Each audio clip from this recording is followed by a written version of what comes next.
Termasuk dulu ketika ada sahabat yang meninggal dunia, itu oleh Rasulullah Shallallahu Alaihi Wasallam, saat itu Rasulullah tidak mensolatkan karena masih punya hutang.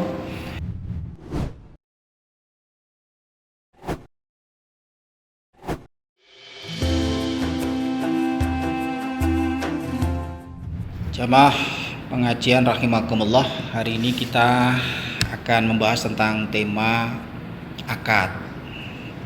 Ini kita sampaikan karena memang dalam pembuatan akad, baik itu akad yang sifatnya khusus maupun akad yang sifatnya umum, ini sangat penting kita pahami. Pembagian akad ini ada beberapa hal yang perlu kita perhatikan. Yang pertama, kita ini sudah berakad, sudah berjanji, baik janji kepada Allah, baik janji kepada manusia. Kalau janji kepada Allah itu jelas bahwa janji kita ini nanti akan ditagih oleh Allah di akhirat. Nah, janji kita kepada manusia selain ditagih nanti di dunia, nanti juga di akhirat harus disempurnakan akad tersebut, ditagih oleh manusia itu juga. Nah, untuk pembagian akad ini perlu kita ketahui ada dua macam akad-akad yang biasa kita gunakan dalam transaksi kehidupan. Yang pertama, akad muawadat. Kemudian yang kedua, akad tabaruk. Nah, akad muawadat ini terbagi menjadi tiga. Yang pertama, akad bisnis atau disebut dengan tijari. Yang kedua, akad bukan bisnis.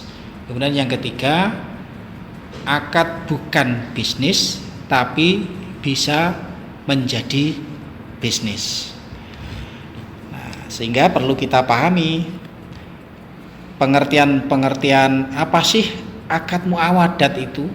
Akad muawadat itu adalah akad pertukaran antara pihak satu dengan pihak yang lain, itu namanya muawadat. Ada penukaran, baik itu benda dengan benda, jasa dengan benda. Kemudian yang kedua, akad tijari. Tijari ini akad bisnis yang memang tujuannya untuk mencari keuntungan. Nah, sehingga Bapak Ibu, di kehidupan sehari-hari ini kita ini sudah banyak melakukan bisnis mencari keuntungan. Nah, ini hukumnya apa? Mubah. Nah, kalau sudah mubah, kita itu berhak untuk melakukan upaya memperbaiki bisnis-bisnis kita menjadi lebih baik dibanding dengan yang lalu-lalu. Siapa saja yang melakukan kegiatan di kemudian hari itu lebih baik, maka itu bagian dari peningkatan. Salah satunya peningkatan bisnis. Yang kedua, akadnya itu tabaruk. Tabaruk ini jelas akad tidak untuk mencari keuntungan.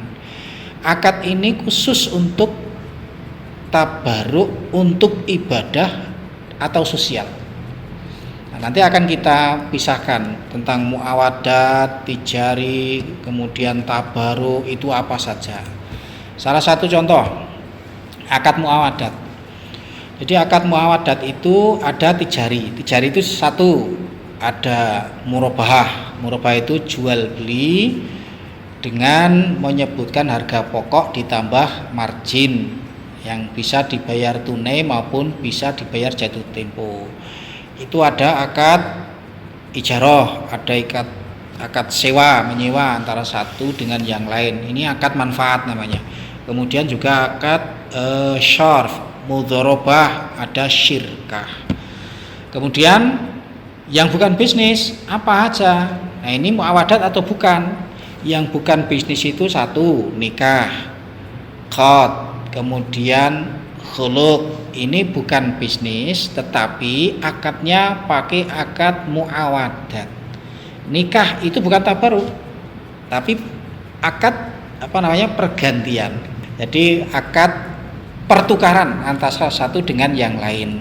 Kalau di kehidupan sehari-hari kita itu ada kegiatan bisnis tapi bukan bisnis. Dan ini banyak dilakukan oleh perbankan, banyak dilakukan oleh koperasi. Apa saja? Satu, ada wakalah. Ini nanti akan kita bicarakan di kemudian hari. Apa itu wakalah? Kemudian ada wadiah. Wadiah itu dana yang kita titipkan kepada seseorang maupun lembaga. Itu ada lagi kafalah. Kafalah itu kafil atau penjaminan. Nah, ini banyak dilakukan oleh asuransi. Kalau di lembaga keuangan, seseorang yang tidak punya apa-apa atau tidak punya jaminan bisa menggunakan penjaminan orang lain. Nah, orang lain itu yang menjamin hutangnya. Termasuk dulu ketika ada sahabat yang meninggal dunia, itu oleh Rasulullah Shallallahu Alaihi Wasallam, saat itu Rasulullah tidak mensolatkan karena masih punya hutang. Setelah ada sahabat yang menjaminkan, saya Rasulullah yang menjaminkan, maka kemudian Rasulullah mensolatkan sahabat yang meninggal tersebut. Ini penting sekali untuk kafalah ini. Jadi Bapak Ibu, kalau memang tetangga-tetangga kita yang karakternya bagus-bagus, ini perlu Bapak Ibu itu menjadi penjamin. Sebab banyak orang yang butuh dana, karakternya bagus, tapi tidak punya jaminan, sehingga dia pada lari ke rentenir. Rentenir tidak pakai jaminan, tidak apa-apa, dia hanya menggunakan KTP.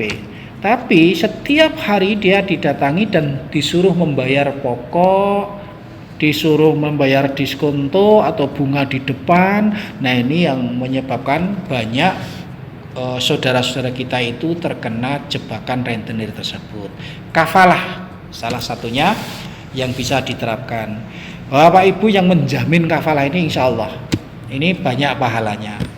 Walaupun nanti dalam kafalah itu bisa dibisniskan. Contoh, ya nanti saya minta jasa kafalahnya sekian boleh. Tapi yang lebih bagus adalah seseorang itu memberikan kafalah dengan memang jasa saja atau sosial, saling tolong menolong. Nah, saya kira ini Ibu-ibu, mudah-mudahan kita itu bisa menjadi warga yang paham tentang kegiatan-kegiatan akad, khususnya nanti di akad yang berhubungan dengan bukan bisnis. Sekarang itu banyak sekali akad yang bukan bisnis. Salah satunya yang bukan bisnis adalah al-khiwalah, pengalian utang, nutupi utang penduduk atau warga kita, anggota kita, kemana? Ya dialihkan ke tempat kami. Mereka punya utang banyak di rentenir, kita tutup, kita alihkan ke kita. Ini salah satu kegiatan jihad ekonomi. Ini yang bisa kami sampaikan. Kita akan lanjutkan di pada kesempatan berikutnya. Assalamualaikum warahmatullahi wabarakatuh.